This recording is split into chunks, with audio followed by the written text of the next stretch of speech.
O plano de salvação não somente nos trouxe a redenção, mas também a promessa de cura para o nosso corpo. Segundo o profeta Isaías, Jesus levou sobre si as nossas dores, e pelas suas pisaduras nós fomos sarados.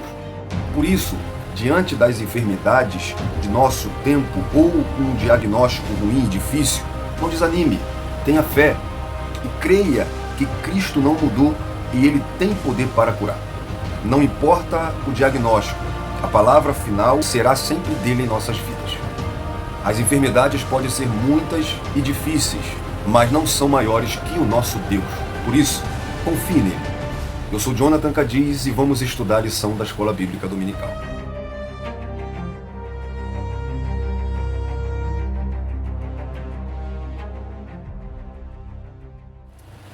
Olá, meu irmão, minha irmã em Cristo, tudo bem com você? A paz do Senhor? Bom dia, boa tarde, boa noite, a depender do horário que você está entrando no nosso canal, o canal Colégio do Discípulo, o canal onde todos nós somos alunos da Palavra de Deus. E hoje estamos aqui para estudar a lição da Escola Bíblica Dominical desse quarto trimestre da revista da CPAD dos Adultos, revista que tem por título As Promessas de Deus. Confie e viva as bênçãos do Senhor, porque fiel é o que prometeu. Estamos na sexta lição. Vamos estudar então hoje essa lição e você pode na descrição, porque você tem essa revista em PDF, tem um livro de apoio, tá, que vai te ajudar muito também para você baixar em PDF lá na descrição. Tem as nossas redes sociais, tem muita dinâmica, subsídio para ajudar na sua lição.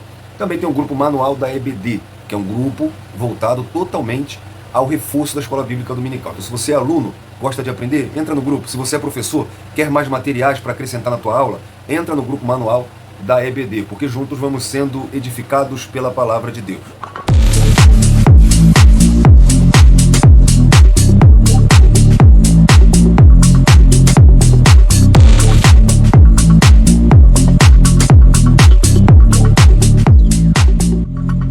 Bom, galera, você que está sempre com a gente, meu muito obrigado mais uma vez, Deus abençoe sua vida. Você que está apoiando o canal, já é inscrito, seja bem-vindo mais uma vez, muito obrigado. Deixa aqui o seu joinha, tá bom?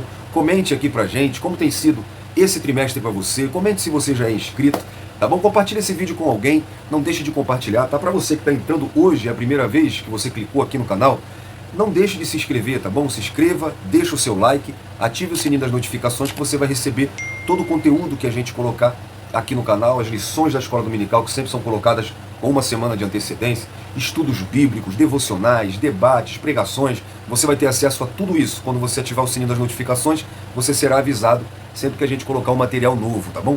Comente também, se você está se inscrevendo hoje, deixe nos comentários, estou me inscrevendo hoje, tá bom? Porque quando você faz tudo isso, você ajuda bastante o canal, porque o YouTube vai entender que os nossos conteúdos são relevantes, então ele abre pra gente mais visualizações, tá bom? Então não deixe de se inscrever, dar o seu like, compartilhar e comentar. Então, irmãos, na lição passada, nós vimos a promessa de salvação. Então nós explicamos biblicamente a promessa de salvação. Mostramos a sua natureza e também refletimos a respeito da sua importância e perseverança na salvação. Hoje nós vamos estudar a promessa de cura divina. Essa lição será ministrada no dia 10 de novembro de 2024. Então, a promessa de cura divina é uma das consequências, né, da promessa da lição anterior, a promessa da salvação. E hoje nós vamos então ver isso e aprender juntos que Jesus realizou uma obra completa de salvação na cruz do Calvário. E a cura divina faz parte dela. No plano divino, o Senhor sempre desejou curar o seu povo. Por isso ele se apresentou no Antigo Testamento como o Jeová Rafá, o Deus que cura, né? No Novo Testamento, as curas divinas são parte integral do Evangelho. O livramento das enfermidades nos é provido na expiação e é privilégio de todos os crentes. Ou seja, a obra de Cristo no Calvário nos garante salvação, cura e libertação. O nosso Senhor não mudou. Por isso podemos orar confiando em seu poder para sarar as enfermidades no nosso corpo e também da nossa alma. Jesus Cristo cura sim, como diz aquele famoso hino da harpa cristã. Cristo cura sim. E qual é a necessidade dessa frase? A necessidade, né, de exclamar, de gritar ao mundo que Jesus ainda cura, porque nós vivemos no meio do ceticismo. Não só da incredulidade de quem não crê em Jesus, Mas eu posso te dizer que existem pessoas que creem em Jesus, mas que creem que os dons de cura não são para hoje, que tudo isso passou. É o que nós discorremos algumas lições anteriores. O cessacionismo. Então, precisamos dizer, Jesus Cristo cura sim. Ele não mudou. Ele é o mesmo. E os objetivos dessa lição é explicar, biblicamente, as promessas da cura divina. Compreender a origem e as consequências das doenças no mundo. E também conscientizar de que Cristo cura sim. O nosso texto áureo está em Isaías capítulo 53, versículo 4. Verdadeiramente, ele tomou sobre si nossas enfermidades e as nossas dores levou sobre si. E nós o reputamos por aflito, ferido de Deus e oprimido. E a nossa verdade prática diz que Jesus é o médico dos médicos. Não há enfermidade que ele não possa curar. Então Jesus é a fonte de cura. E o seu poder sobre qualquer enfermidade é ilimitado. E a cura que ele oferece é integral. Não se restringe apenas ao corpo físico, mas também envolve a mente e o espírito. Vamos então acompanhar a nossa leitura bíblica em classe, que está no livro de Isaías, capítulo 53, do versículo 1 ao versículo 5, Evangelho de Mateus, capítulo 8, do 14 ao 17, e também a Epístola de Tiago, capítulo 5, versículo 14 e versículo 15.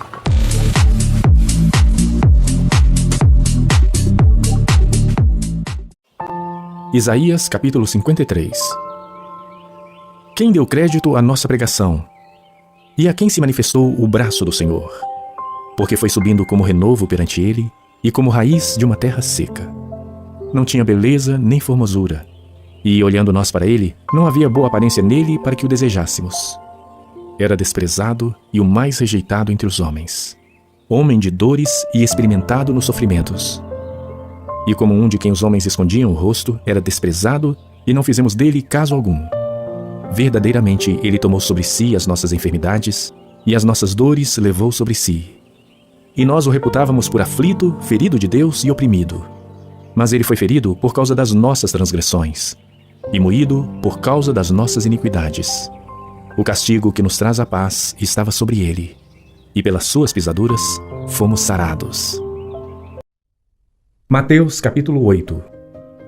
E Jesus, entrando em casa de Pedro, viu a sogra deste acamada e com febre. E tocou-lhe na mão, e a febre a deixou.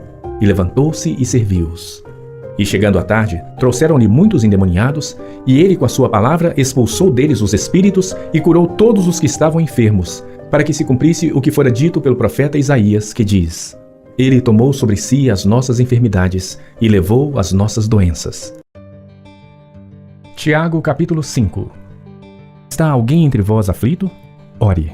Está alguém contente? Cante louvores. Está alguém entre vós doente? Chame os presbíteros da igreja e orem sobre ele, ungindo-o com azeite em nome do Senhor. E a oração da fé salvará o doente, e o Senhor o levantará. E se houver cometido pecados, ser-lhe-ão perdoados. Não se faz necessário explicarmos agora, como eu costumo fazer, a leitura bíblica em classe. São 3 textos que vão ser explicados nos 3 primeiros subtópicos. Então, nós vamos estudar isso na primeira parte da nossa lição. Vamos ver então como que essa lição está distribuída. O mapa mental, o esboço da nossa lição, para você também que quiser printar, colocar no grupo da igreja ou no projetor na hora da aula. A lição está distribuída dessa forma, tá? A palavra-chave é cura divina, ou seja, a cura divina significa o restabelecimento da saúde física, emocional e espiritual através do poder do Espírito Santo. Então, em primeiro lugar, essa lição vai explicar biblicamente as promessas da cura divina. E com isso nós vamos ter em primeiro lugar a promessa bíblica da cura divina. Aí, como eu disse, a leitura bíblica em classe está em Isaías 53, será o primeiro subtópico. Mateus capítulo 8 será o segundo subtópico. E Tiago capítulo 5, o terceiro subtópico, mostrando no primeiro ponto a profecia messiânica de Isaías 53. No segundo, o cumprimento profético no ministério de Jesus. E em terceiro, os ministros são chamados a orar e ungir os enfermos. Em segundo lugar, hoje nós vamos compreender qual a origem e as consequências das doenças no mundo. Então, o título do segundo subtópico é a origem e consequências das doenças no mundo. Primeiro subtópico, a origem das doenças no Éden. O segundo, a consequência do advento da doença. E terceiro, a proliferação de doenças. E em terceiro lugar, hoje nós vamos conscientizar de que Cristo cura sim. Então nós vamos ver o terceiro tópico, Jesus Cristo cura sim. Primeiro subtópico, a cura divina faz parte do plano de Deus. O segundo, Jesus cura. E o terceiro, o que podemos fazer para receber a cura divina? A nossa introdução diz que na cruz do Calvário, o Senhor Jesus realizou uma obra completa de salvação. Essa obra efetivada por Ele nos autoriza a clamar pela cura divina. Nesta lição, veremos que, no plano divino, o Senhor, nosso Deus, desejou curar o seu povo para o alívio do sofrimento. Esse plano ocorreu de maneira poderosa no ministério de Jesus, sendo consumado no poder da obra do Calvário. Jesus Cristo cura sim. E nós vamos ver então, em primeiro lugar, a primeira das três partes da nossa lição, o primeiro tópico, a promessa bíblica da cura divina, a profecia messiânica de Isaías 53. Em segundo lugar, o cumprimento profético no ministério de Jesus. E em terceiro, os ministros são chamados a orar e a ungir os enfermos. Então, essa primeira parte está dividida da seguinte forma. Foi profetizado em Isaías 53 que Cristo levaria sobre si as nossas enfermidades. Mateus capítulo 8 mostra que isso se cumpriu literalmente no ministério terreno de Jesus. E o terceiro subtópico mostra que isso perpassou o tempo e se cumpre através da igreja, porque os ministros da igreja são convocados a orar pelos enfermos e a ungir com óleo. Então, a nossa leitura bíblica em classe está dividida nos três primeiros subtópicos, como eu disse. Eu quero começar lendo com você a nossa declaração de fé das Assembleias de Deus. Se você não tem, professor, adquira. É um documento oficial das Assembleias de Deus. Isso é bom até para você. Quando você tiver alguma dúvida, como será que o pentecostalismo, como será que a Assembleia de Deus enxerga tal doutrina? Você vai ter aqui, até para você poder passar para os seus alunos. Então, é muito importante que você entenda como a Assembleia de Deus entende, né?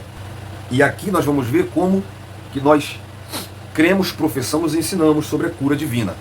No capítulo 11, na página 178, cremos, professamos e ensinamos que a cura divina é um ato da soberania, graça e misericórdia divina, que através do poder do Espírito Santo restaura física ou emocionalmente aqueles que demonstram fé em Cristo Jesus.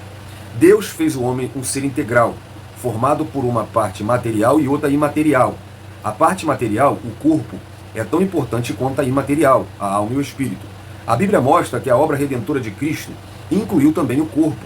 Romanos 8:23, gememos em nós mesmos esperando a adoção, a saber, a redenção do nosso corpo. A vontade de Deus é, portanto, curar tanto a alma quanto o corpo. O Salmo 103, verso 3, ele é que perdoa as tuas iniquidades e sara todas as tuas enfermidades. Faz parte da natureza divina curar os enfermos, e assim o faz para demonstrar o seu poder e amor pelos afligidos. Só aqui eu separo duas coisas para você. Primeiro, vamos agora esclarecer duas distorções teológicas. Primeiro, a confissão positiva, que diz que Deus é escravo da sua palavra. Então, se ele tem que fazer. E nós vemos aqui, explicitamente, que a cura divina é um ato da soberania, da graça e misericórdia divina.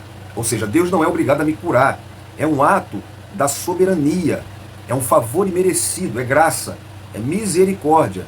Em segundo lugar, os grupos heterodoxos que diz que o anjo vai te curar, que o anjo vai tocar e vai curar você. E nós vemos aqui que é através do poder do Espírito Santo. Ou seja, ele cura pela soberania dele, pela graça e pela misericórdia, e é um ato de poder do Espírito Santo. Então, quem cura é Deus através do Espírito Santo. Você não tem anjo da cura, anjo da guarda que vai te curar. Então é bom esclarecer isso aqui. Começamos bem com a nossa declaração de fé das Assembleias de Deus. Então, a profecia bíblica de Isaías 53 apresenta o Senhor Jesus como o Messias, o Cristo de Deus que foi pregado na cruz do Calvário para a nossa redenção. Então, além de ser redimido e liberto do poder do pecado, o salvo também recebe cura das doenças por causa da obra do Calvário. Então, o Senhor Jesus, ele sofreu em nosso lugar, tanto o sofrimento físico quanto o espiritual. E por isso, a obra da salvação é completa. O comentarista, ele separou o primeiro tópico para falar da promessa de Isaías 53, que é uma promessa messiânica, e nessa profecia mostra, né, que se cumpriria a provisão de Deus para curar física e espiritualmente. E o verbo usado nesse texto, né, sarar, né, que ele diz assim, pelas suas pisaduras fomos sarados. Sarar aqui indica cura física. Então, doenças e males físicos, nós vamos ver um pouquinho mais para frente também, mas você sabe que são consequências do pecado. E Jesus carregou esse pecado. Vou ler com você a primeira epístola de Pedro, capítulo 2, versículo 24. Levando ele mesmo em seu corpo os nossos pecados sobre o madeiro, para que, mortos para os pecados, pudéssemos viver para a justiça. E pelas suas feridas fostes sarados. Então, sarados indica cura física. Então nós podemos ver que o sofrimento dele não era em virtude dos seus próprios pecados, mas sim dos pecados do povo, dos nossos pecados. Ele não foi ferido pelas suas próprias transgressões, nem esmagado por suas próprias iniquidades, mas foi pelas transgressões e iniquidade das pessoas, das nossas. Então, ele tomou, né, a enfermidade espiritual, né, que é o pecado, e levando o pecado à consequência do pecado. E uma dessas são as doenças físicas. Então, Jesus, no Calvário, ele cumpriu essa obra totalmente, nos proporcionando então a possibilidade de termos a cura espiritual e a cura física. Então, nós vamos ver, que é o segundo subtópico, né, que o cumprimento profético de Isaías 53 foi em Cristo. Mateus, capítulo 8, versículo 14 ao 17, apresenta o Senhor Jesus, né, curando a sogra de Pedro, e em seguida ele expulsa os demônios, né, e cura enfermos que se encontravam diante dele. Mateus fala algo interessante, que isso se decorreu para que se cumprisse o que fora dito pelo profeta Isaías, que diz: ele tomou sobre si as nossas enfermidades e levou as nossas doenças. Então Mateus deixa bem claro que Isaías 53 se cumpriu em Jesus. A tradução de Mateus de Isaías 53:4 traz à tona a verdade de que a obra salvadora de Jesus Cristo, né, o servo sofredor de Isaías 53, inclui a vitória total sobre todas as doenças e enfermidades. Isaías também profetizou em Isaías 35, e você sabe que Isaías foi um profeta messiânico, porque foi o profeta que mais profetizou sobre o Messias, sobre Cristo. Isaías 35:5, então se abrirão os olhos dos cegos, e se desimpedirão os ouvidos do surdo, e os coxos saltarão como servos, e a língua dos mudos cantará. Isso se cumpre no ministério de Cristo Jesus. Então, no Novo Testamento, ele interpreta Isaías 53 como a provisão de Deus para a cura física e espiritual. E o Evangelho de Mateus aplica as palavras de Isaías 53. Ele tomou sobre si as nossas enfermidades, e as nossas dores levou sobre si. Então ele aplica isso ao ministério de cura de Jesus. A cura espiritual, geralmente, ela precede a cura física. Lá no Salmo 103, verso 3, é ele que perdoa as tuas iniquidades e sara as tuas enfermidades. Então, mais importante do que a cura física é a salvação, que é a cura total e plena das consequências do pecado final, que é a condenação. Então, querido, querida, mais do que milagre, mais do que cura, queira a salvação em Cristo Jesus, porque a cura é consequência da promessa da salvação. E aí, então, explicando o texto de Mateus 8, o subtópico 3 explica Tiago capítulo 5, e tem por título: os ministros são chamados a orar e ungir, né, os enfermos. Então, no Novo Testamento, os apóstolos e os demais líderes da igreja primitiva, eles criam no poder curador do Senhor Jesus, de modo que o povo de Deus esperava receber a cura por meio da oração, acompanhada da unção com azeite por parte dos ministros da igreja, e se fosse o caso, também acompanhada, né, de confissão dos pecados. Né? O texto de Tiago, nós lemos na leitura bíblica em classe, manda que os doentes chamem os presbíteros da igreja para que ora e para que unja eles com óleo, e pela oração eles seriam curados, e caso fosse necessário, os pecados fossem confessados. Esse tema, né, do terceiro subtópico, ele é bem distorcido na nossa atualidade. Então vamos deixar claro algumas coisas. Primeiro, é ungir o enfermo e não a ferida. Se a pessoa está com a ferida na perna, unge a perna. Se a pessoa está com a ferida no pescoço, unge o pescoço. E me perdoe aqui, mas se a pessoa tiver com uma ferida, tiver com alguma coisa, vamos supor, uma parte íntima, como que você vai ungir? O texto não manda ungir a ferida, é para ungir a pessoa. Porque é a pessoa que é liberta da doença. A doença continuará existindo enquanto o pecado existir. E a doença não vai deixar de existir. Mas a pessoa será liberta daquela doença. Então, esse é o primeiro caso. O segundo, é o enfermo que chama os presbíteros para receber a oração e a unção pela enfermidade. Então, a unção não é para sair distribuindo. E hoje, nós vivemos, né, um tempo em que isso é feito. E a terceira coisa que a gente pode esclarecer nessa lição com isso é que a unção no texto de Tiago, ela é administrada por um presbítero da igreja. Ela é administrada pelos líderes da igreja. Tá? Então, existe um grupo específico para administrar essa unção. E nós vemos hoje que existem grupos aí, né, que ungem o óleo e distribuem para a membresia da igreja. Distribui para visitantes e tudo. E pessoas que levam uma garrafa de azeite para o monte, enterra no monte, pessoas que ungem tudo, que distribui azeite para todo mundo. Mas aqui a gente vê que quem exerce a função organizacional, a função de liderança da igreja, é que tem a função de ungir. Então, a unção no Novo Testamento é distribuída aos enfermos. E tem igreja hoje ainda que unge para separação de obreiro, unge carro, unge casa, unge objeto, etc. Então, acaba quebrando-se o princípio bíblico que delimita que essa unção deve ser administrada por um líder da igreja. Na Assembleia de Deus, particularmente, são pastores, evangelistas e presbíteros, né? E em um caso específico, que é a cura de enfermidade. Não é ungir sua casa, não é ungir seu carro, não é ungir a chave, não é unção para cura de enfermidade. E lembrando, né, que observando o texto, né, que o que cura não é o azeite, e sim Cristo, por meio da oração, da fé. O texto diz, ungirá com azeite e a oração salvará o doente. Não é o azeite, porque hoje nós vivemos uma geração que tem o azeite como algo místico. Inclusive, há muitos relatos de pessoas que foram curadas pela oração sem serem ungidas. Por exemplo, o coxo na porta do templo, em Atos 3, do 6 ao 8. A cura de muitos enfermos em Jerusalém, em Atos 5. A cura do paralítico Enéas, em Lida. A cura de um homem aleijado em Listra, em Atos 14. E vemos também a cura de muitos enfermos em Malta, em Atos capítulo 28. Então, a cura e a unção, como nós já vimos, vem de Deus.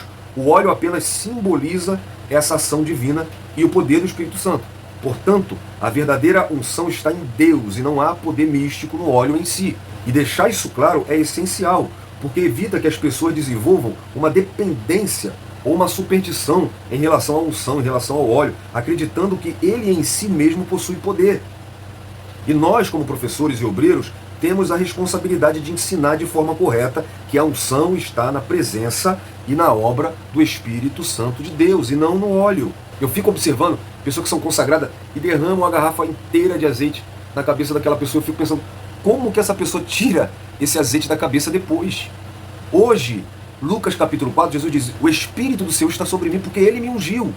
Atos capítulo 10 diz que Deus ungiu a Jesus com o Espírito Santo. Então, hoje não há unção para separação, para ofício com azeite. Hoje nós temos dons, nós somos capacitados pelo Espírito Santo de Deus. Então, a Bíblia de Estudo Pentecostal, ela explica o seguinte sobre ungir com óleo. O óleo provavelmente era usado como um símbolo da presença e do poder do Espírito Santo e como ponto de contato para encorajar a fé do doente. Então, perceba comigo 3 instruções bíblicas para a cura divina. A primeira é a imposição de mãos, né? Marcos 15, 19. Colocarão as mãos sobre os enfermos e curarão. Então, qualquer crente que crê, isso aqui não está limitado a presbítero, a ninguém. Né? Em segundo, a unção de enfermo com óleo. Tiago 5, 14 a 16, que nós acabamos de ver. Orar pelos enfermos e ungir os enfermos com óleo. Aqui tem uma restrição. É para aqueles que exercem a liderança na igreja, pelo menos é o que o texto de Tiago 5 fala. E em terceiro, os dons de curar são concedidos ao crente. 1 Coríntios 12, 9, não está dom no plural, mas está dons. Então significa, né, que são vários dons. Portanto, nós vemos então nessa primeira parte que a obra de Cristo no Calvário foi operada de maneira completa, perfeita e plena, de modo que além de ser redimido e liberto do império do pecado, o salvo também recebe a promessa de cura divina. Vamos ver agora então origem e consequência das doenças no mundo. Em primeiro lugar, a origem das doenças no Éden. Em segundo lugar, a consequência do advento da doença. Em terceiro lugar, a proliferação de doenças. E nós vamos também nesse tópico quebrar algumas interpretações erradas. Primeiro, né, em primeiro lugar, a origem das doenças no Éden. Então já você tá no auxílio teológico que tem na sua revista de professor, vai te indicar a iniciar esse tópico fazendo uma pergunta. Qual a origem das doenças? Ouça os alunos com atenção, né, e incentivem a participação de todos. Em seguida, explique que as enfermidades têm origem na queda. Todavia, nem toda enfermidade é consequência do pecado. E vale a pena você ler esses auxílios didáticos e teológicos que a revista de professor traz, para você aplicar na sua aula. Então, nós vemos em Gênesis 3, né, que o pecado é a causa das doenças. A declaração de fé das Assembleias de Deus, ainda no capítulo 11, na página 180, onde fala, obviamente, da origem da enfermidade.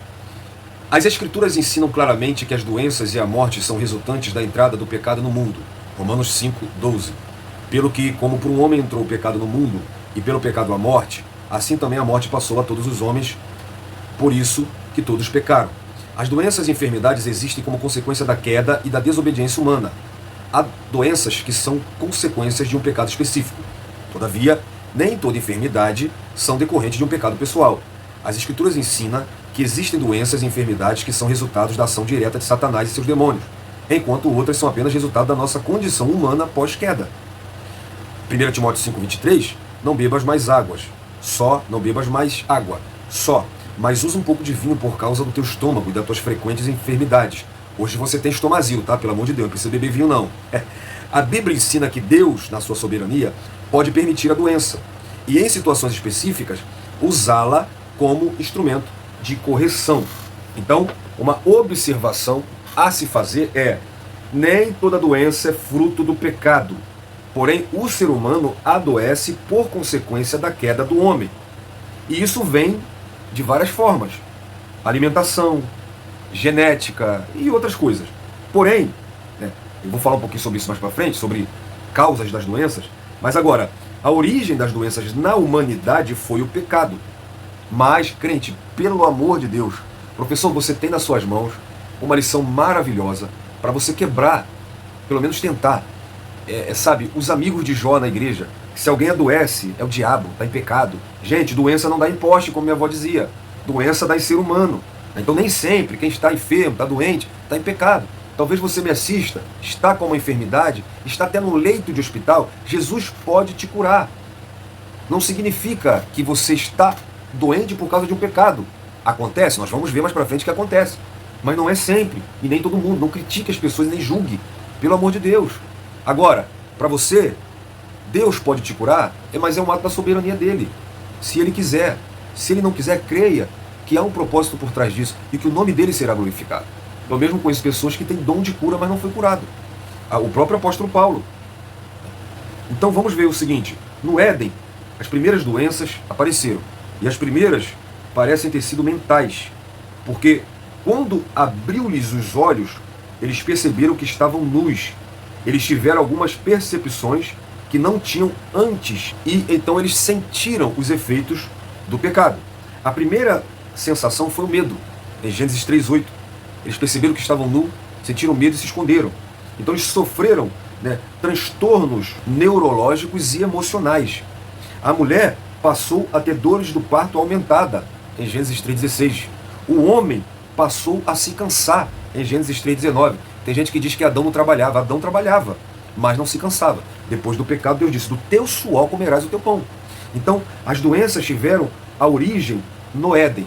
quando o homem pecou. Através do pecado de Adão, afligiu toda a humanidade. Então as doenças são uma das consequências do pecado, mas nem todo mundo que está doente porque pecou, mas sim porque também, né, todos os pecados estão destituídos da glória de Deus. Todos estão sobre o efeito do pecado de Adão. Então nós somos carne, e essa carne passou a ser mortal e está sujeita à doença. Em segundo lugar, ele traz para a gente a consequência do advento da doença, ou seja, a consequência da vinda, né, da doença, do aparecimento da doença. Em Romanos 3, nós vemos que o pecado corrompeu toda a raça humana.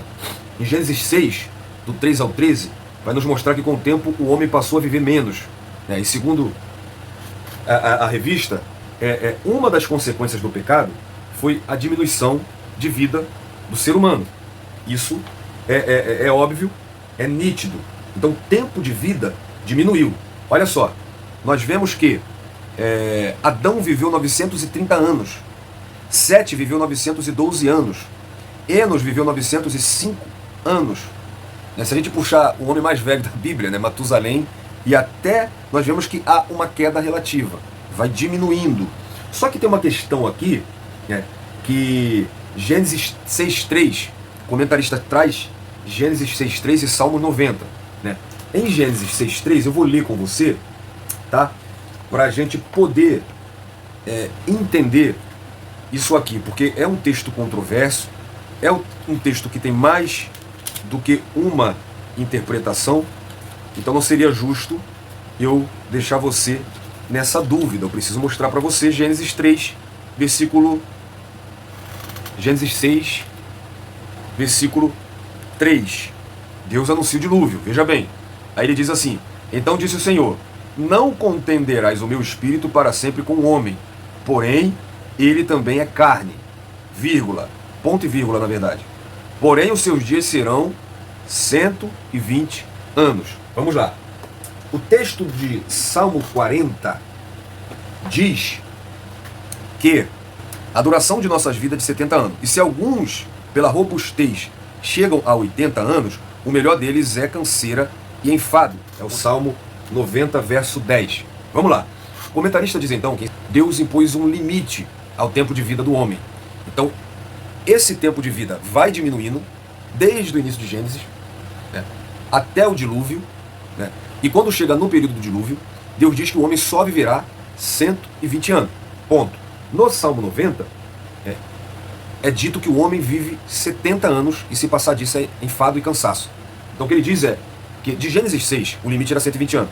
Como a consequência do pecado, o ser humano vai se enfraquecendo cada vez mais. E quando chega no Salmo 90, o limite já é de 70 anos. Mas vamos lá. Existem controvérsias e interpretações diferentes. Se aqui Deus pôs um limite de 120 anos, como que Abraão viveu 175? Isaac viveu 180 anos.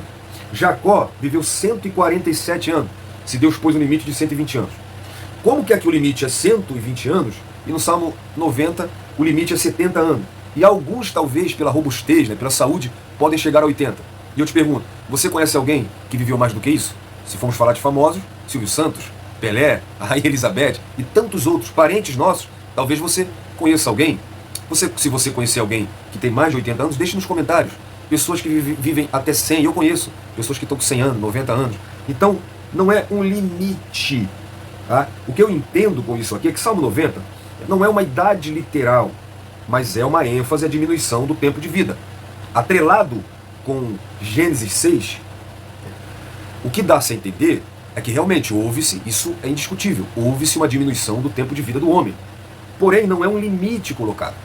Salmo 90 parece ser uma ênfase a essa diminuição, ao cansaço, tá? A poluição do ambiente, né? Radiação solar, poluição, má alimentação, né? Os agrotóxicos e tantas outras coisas que cada vez mais vem diminuindo com a vida do homem. Claro que isso é consequência do pecado. Claro que o homem deixou de viver mais por causa do pecado. E é claro que, do início de Gênesis, por uma ação divina, o homem passou a viver menos. Agora, Gênesis 6 se trata do que então? Esses 120 anos é o que então? Bom, existe uma interpretação que parece ser mais coerente, né, que se refere, né, se tratando da paciência e justiça divina, Que a ideia é que os 120 anos seriam um período de espera antes do dilúvio. Então muitos estudiosos concordam mais com essa interpretação. O que Deus está dizendo é que o homem teria 120 anos até o dilúvio. E a gente vê que Noé levou mais ou menos isso para construir a arca. Então o que Deus está dizendo é, daqui a 120 anos acabou a oportunidade. E atrelado com o 2 Pedro 2,5, nós vemos que Deus agiu por paciência e por justiça. Ele deu a oportunidade, e essa oportunidade seria enquanto período de Noé, para Noé construir a arca. Então os 120 anos parece ser isso. Agora, realmente, houve uma diminuição de vida por causa do pecado e continua por causa do próprio homem, por causa do pecado. Nós mesmos diminuímos a vida do ser humano. Doenças sexualmente transmissíveis. O jeito que a gente se alimenta é horrível. Mas eu quero falar um pouquinho disso mais pra frente. Tá? Agora, nesse próximo subtópico, porque agora vai tratar da proliferação de doenças. Então, nós vemos nesse subtópico que ao longo da história humana presenciamos a proliferação de diversas doenças e que nós podemos classificá-las em duas ordens, a física e a mental. E o comentarista ele cita, por exemplo, doenças físicas como diabetes, câncer, doenças cardíacas e crente. Gente, fica falando de doença, tem que falar de vitória, tem que falar de doença. Você tem líderes, pastores, convoca palestrantes para falar sobre essas coisas, psicólogos, tem que falar de doença sim, tá? O crente, muitos anos passou na ignorância, e eu fico triste porque pessoas morreram por causa dessa ignorância cristã. Então tem que falar de doença sim. Um ditado muito certo é que é melhor prevenir do que remediar. E nós não prevenimos, e depois também não remediamos, e muitas pessoas morreram. Então, outras doenças de ordem mental, como por exemplo Alzheimer, a depressão, que se quer falar de ignorância religiosa, essa aqui é pior. A depressão, quantas pessoas morreram por causa de depressão que não foi tratada dentro da igreja? Por causa da ignorância teológica, da ignorância religiosa, a religiosidade, a mente cauterizada das pessoas. Então, isso gera suicídio. E outros transtornos e demências que foram aparecendo no ser humano. Então nós vemos vírus, bactérias, que têm causado novas enfermidades. Eles vão se reproduzindo e gerando novas doenças. E na história, a história é recente, na Bíblia, é muito comum você ver lepra. Você vê como vai aparecendo doenças ao longo da história. Há pouco tempo, no nosso século, nós podemos falar da peste negra, da gripe espanhola, do H1N1, gripe suína, gripe aviária, gripe de tudo quanto é jeito, doença de tudo quanto é jeito. Há 4 anos atrás, a Covid-19, o coronavírus, assustou todo o mundo.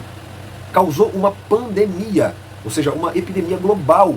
Parou o mundo. O Covid-19 parou o nosso trabalho, parou a nossa vida, parou até os nossos encontros na igreja. E infelizmente teve gente que com isso não voltou mais até hoje, porque não estava ligada realmente no corpo. E nós vimos bem claramente que se fecha as igrejas hoje por uma ordem global, por uma perseguição, não ia ficar muita gente. Mas o tema não é esse. Então, eu mesmo precisava ir trabalhar na pandemia, levando minha carteira de trabalho, que não podia sair de casa, não podia comprar. Pessoas que faliram suas empresas, seus restaurantes, pessoas que se suicidaram porque a falência bateu a porta. Essa doença parou o mundo e nos mostrou a gravidade que as doenças podem causar. Mas a gente esquece rápido. É claro que teve uma mídia, é claro que teve politicagem no meio, teve perseguição política, claro que teve corrupção, mas eu não estou aqui para falar sobre isso. O fato é que a gente esquece. Já esquecemos isso que passou. Eu mesmo perdi um pastor na Covid-19. Morreram pessoas queridas na Covid-19. E nós esquecemos. Então mostra a gravidade que as doenças causam. É sério. É preciso levar em consideração. Levar a sério. Sabe por quê? Porque nós somos seres integrais. Nós somos compostos de corpo, alma e espírito. E por isso, a nossa saúde física e emocional também exige cuidado e acompanhamento médico. Nós passamos, gente, pelo amor de Deus, por esse período de ignorância na igreja, onde procurar médico era falta de fé. Doenças como epilepsia era considerado pior do que isso, ainda é por algumas pessoas. Ainda tem gente que tem esse pensamento, que é considerado como demônio. A depressão de muitos que hoje ainda não são curadas, e a psicólogo, a psiquiatra tem preconceito, é médico de maluco, é demônio. Gente, isso é doença, isso precisa ser tratado. Vidas, cara, se perdeu por causa dessa ignorância. Quantas pessoas que morreram na ignorância teológica, na ignorância cristã, na religiosidade medíocre. E hoje, pessoas que têm um tipo de doença dessa, dentro da igreja, são vistas como pecadores. como endemoniado. Cara, isso é triste. Você que age assim, você é pior do que o amigo de Jó. Porque os amigos de Jó, pelo menos, viviam num contexto, num cenário que a cultura, que o modo de agir, que a dispensação era outra, e se imaginava que doença, todo tipo de praga, todo tipo de perca, era uma punição de Deus pelo pecado, e Deus agia assim. Não estou dizendo aqui que eles estavam certos, mas estou dizendo que você está mais errado do que eles, cara. Então vamos repensar, vamos colocar nossa mente para funcionar, vamos sair da ignorância. Deus cuida, mas nós temos a obrigação. Isso se chama mordomia do corpo. O corpo que guarda o seu espírito e a sua alma não é seu. É de sua responsabilidade cuidar desse corpo. A saúde mental, a saúde física, tá? A boa alimentação, dormir bem, descansar, se cuidar. Deus cura, mas se cuidar e se medicar não é pecado. Muitos foram curados com o lenço de Paulo. É aqui que eu queria chegar. Porém, Paulo manda Timóteo tomar um pouco de vinho para curar seu estômago. E aí? Então, nós precisamos também se cuidar. Agora eu quero mostrar para você, rapidamente, as causas bíblicas das enfermidades. Primeiro nós temos o pecado. Eu também não vou tirar aqui a verdade de que tem doenças que são consequência de pecado, tá? Por exemplo, em 2 Crônicas 26, Uzias pecou e foi acometido de lepra, tá?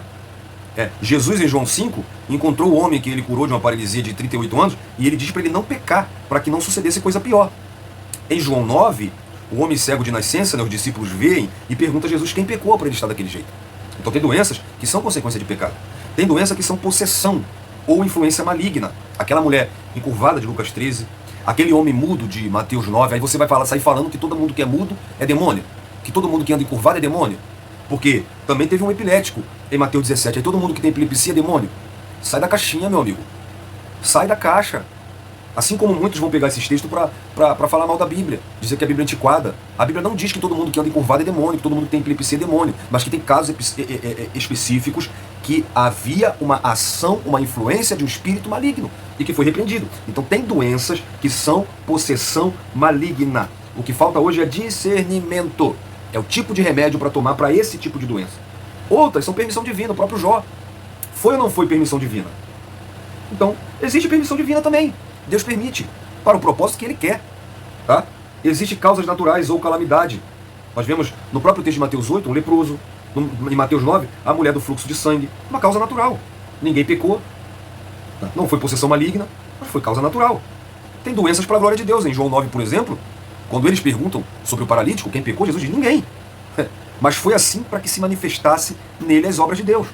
O espinho na carne de Paulo, eu não sei se era uma doença física, parece ser, não posso afirmar, mas se for, Deus disse para ele que aquilo ali era para ele não se submeter e que o poder de Deus se aperfeiçoaria na fraqueza dele. Lá em Êxodo 7, por exemplo, do 3 ao 5, nós vemos que as próprias pragas enviadas, lá no Egito, e muitas causaram úlcera, problemas, enfermidades, foi para a glória de Deus. Também tem doenças que é juízo. Por exemplo, Miriam pegou lepra porque foi juízo de Deus. A mulher de Uzias, que adulterou, Betseba, que adulterou com Davi, a criança foi acometida de uma doença e morreu, foi um juízo divino. Tem quebra de leis naturais, nós ficamos doentes porque não dormimos na hora certa, não se alimentamos corretamente, não se alimentamos na hora certa, trabalhamos demais, não descansamos, não praticamos exercício físico. Tudo isso também leva a doenças. É gente que tem que cuidar do nosso corpo. Existem doenças que são simples acidentes, como por exemplo o caso bíblico, Mefibosete. O cavalo passou por cima dele e ele ficou aleijado. E agora? É claro, também tem doenças hereditárias, filhos com doenças dos pais. E para também com esse negócio de maldição hereditária, Cristo levou sobre si os nossos pecados, as nossas maldições, as nossas doenças. Em Cristo todos somos libertos. Tá? Então esquece um pouquinho isso também. Vamos entrar na última parte, no tópico 3. Nós vamos ver que Jesus Cristo cura sim. Você que é reformado, é sensacionista? Jesus Cristo cura sim. Então vamos ver que a cura divina, ela faz parte do plano de Deus. Em segundo lugar, Jesus Cristo cura, Jesus cura, né? E em terceiro, o que podemos fazer para receber a cura divina? Então terminamos a segunda parte vendo que as doenças tiveram sua origem na queda e elas são uma consequência direta do pecado. Agora nós vamos trabalhar a cura das doenças em Cristo Jesus. Então, no Antigo Testamento, nós vemos que Deus fornece ao povo um plano de saúde. Lá em Êxodo, capítulo 15, versículo 26, olha o Deus que você serve.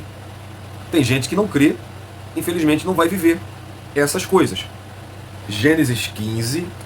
Êxodo 15, versículo 26. Olha só, olha o plano de saúde no deserto. E disse, Se ouvires atento a voz do Senhor, teu Deus, e fizeres o que é reto diante dos seus olhos, e inclinares os teus ouvidos aos teus mandamentos, e guardarem todos os seus estatutos, nenhuma das enfermidades porei sobre ti, que pus sobre o Egito, porque eu sou o Senhor. Olha o que ele é, que te sara. Que coisa linda. Então esse plano de saúde, né, ele tinha as suas cláusulas. Ouvir atentamente a voz do Senhor, fazer o que é reto diante de Deus, inclinar os ouvidos ao seu mandamento, guardar os seus estatutos e etc. Então a gente vê que a cura divina, ela está presente desde o Antigo Testamento. E é claro, ela continua no Novo Testamento. Ela através do ministério de Jesus Cristo. E o próprio Cristo, né, em sua ascensão, ele deu à igreja poderes para realizar uma obra dele, como nós vimos nas promessas para a igreja. E ele disse: curai os enfermos, limpai os leprosos, ressuscitai os mortos, e etc. Então vemos que essa era uma marca da igreja primitiva. E precisa ser uma marca da nossa igreja, que a gente está perdendo, então deixando escapar. A cura de seu povo sempre fez parte do plano de Deus. Tanto que em tantos dons, né, do Espírito Santo nós temos o dom de cura. É óbvio que isso é porque a cura divina é um plano em atividade na igreja. A cura faz parte do plano de Deus. Em segundo lugar, Jesus cura. Tão direto, né, tão óbvio, porque é muito importante nós dizermos isso. Como eu disse no começo, nós temos que enfatizar que Jesus cura, né, porque tem gente que não acredita mais, né, na atividade dos dons e assim não crê na cura para hoje. É o sensacionismo. Mas também, né, para que crente tire o foco do óleo, tire o foco da unção, tire o foco da emoção e lembre-se de que quem cura é Jesus. A ênfase excessiva na cura pode obscurecer o verdadeiro propósito do Evangelho. Jesus, ao pedir sigilo para algumas pessoas que ele curou, ele não queria que as pessoas buscassem ele apenas pelos benefícios físicos. Agora, claro, isso não quer dizer que não podemos testemunhar sobre curas. Claro que podemos. Agora, muitos não cristãos vêm às reuniões por suas necessidades materiais e até cristãos, né?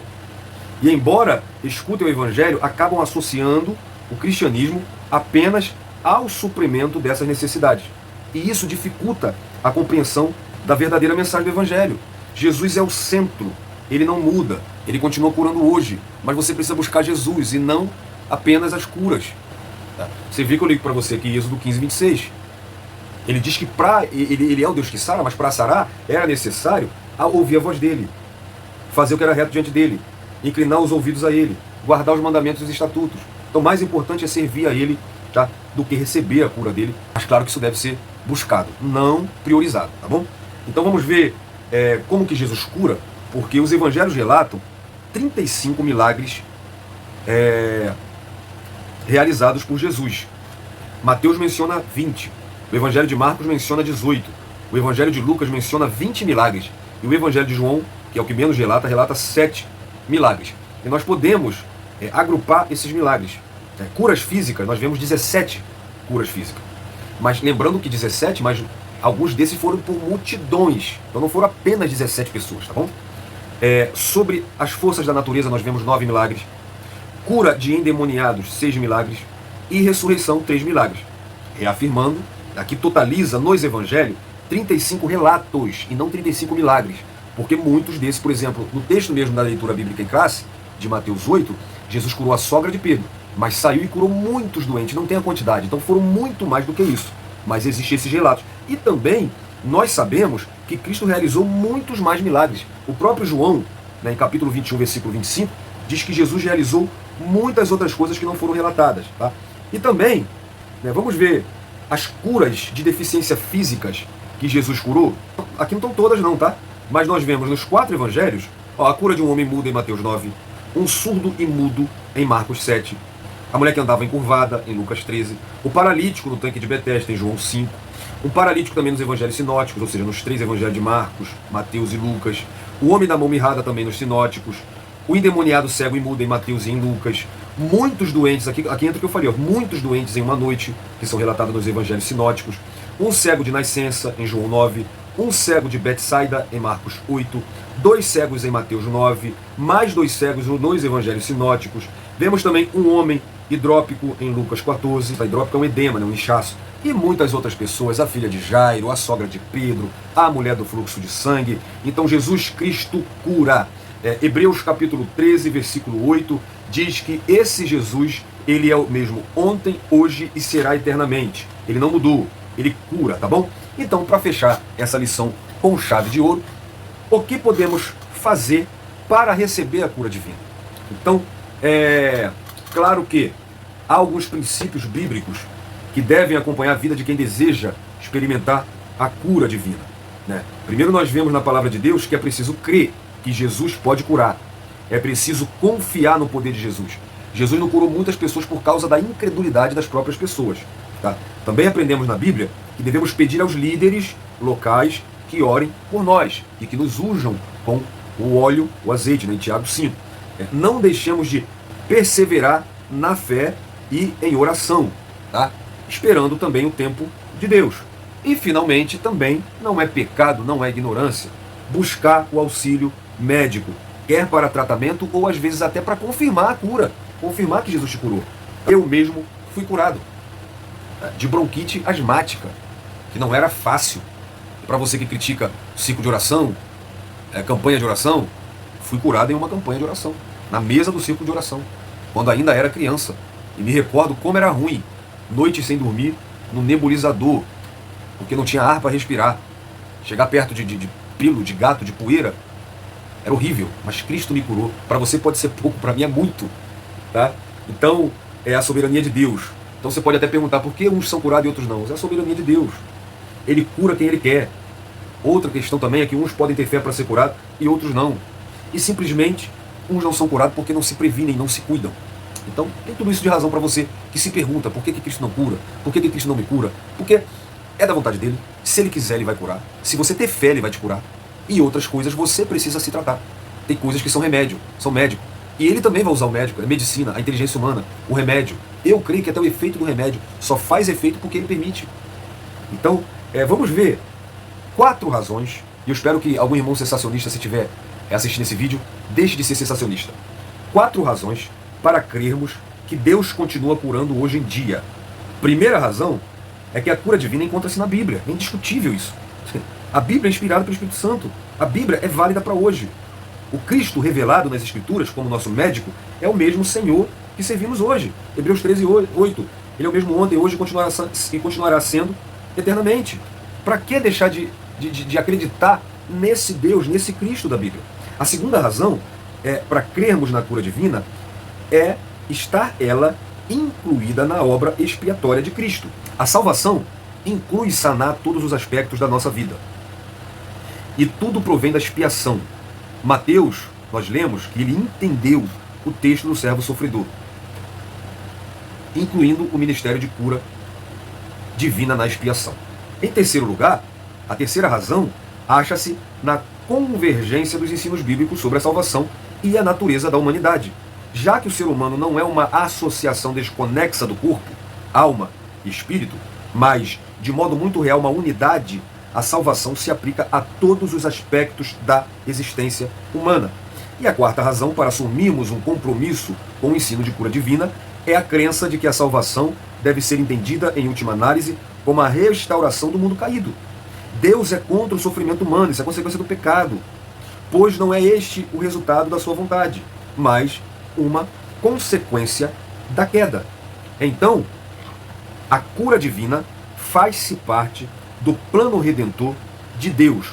O Senhor Jesus ainda cura. Essa frase parece diminuir Jesus, mas o que diminui é você não crer. Então eu tenho que falar aqui, eu tenho que gritar. Jesus ainda cura. E a nossa introdução diz que nessa lição estudamos que a obra de Cristo no Calvário nos garante a salvação e a cura divina. Pelo nome de Jesus, podemos orar uns pelos outros, para que haja experiência de cura divina. O nosso Senhor não mudou. Ele continua o mesmo. Por isso, devemos nos dirigir a Ele com humildade e fé perseverante, confiando que Ele é poderoso para sarar as enfermidades de seu povo. Mais uma vez, Jesus Cristo cura sim. Então essa lição de hoje para você, professor, é uma ótima, excelente oportunidade para vocês, os alunos, refletirem a respeito da cura divina. Mostre que em seu ministério terreno Jesus curou muitas pessoas. Tira o print dos milagres que eu coloquei aqui, das curas, leva para sua classe. Tá? Depois de sua partida, os seus apóstolos também realizaram cura. Diga que quando o homem coxo viu Pedro e João entrando no templo, ele lhes pediu uma esmola. Mas eles ofereceram àquele homem algo ainda maior e melhor: a salvação e a cura no nome de Jesus Cristo. Olha, nós precisamos de Pedro e João em nossos dias. Pessoas que oram e pregam com ousadia, engrandecendo o nome de Jesus Cristo. Quão glorioso é pensar no plano divino da salvação. Deus cuidou de todos os detalhes. Estabeleceu um projeto perfeito e extraordinário e amoroso. Na encarnação, o Filho de Deus assumiu a natureza humana em sua plenitude e o Cordeiro vivo resgatou para Deus aquilo que ele mesmo assumiu, o homem por completo. O sacrifício expiatório e vicário de Cristo trouxe saúde e vida espiritual ao homem. Porém, a obra salvífica não limitou-se apenas ao espiritual, mas prolonga-se ao plano natural corpóreo, que é o restabelecimento da saúde física. A cura divina é uma promessa adquirida mediante o sacrifício de Cristo. E se você está assistindo esse vídeo nesse momento e ainda não se decidiu por Cristo, por que não se decidir hoje por Ele e ter à sua disposição a cura divina, que tal obter saúde espiritual e também física? Jesus te ama. Tome essa decisão. Se você quiser fazer isso, deixa nos comentários que você aceitou Jesus assistindo esse vídeo. E você que está passando por alguma enfermidade, eu quero orar por você, porque Jesus Cristo ainda cura.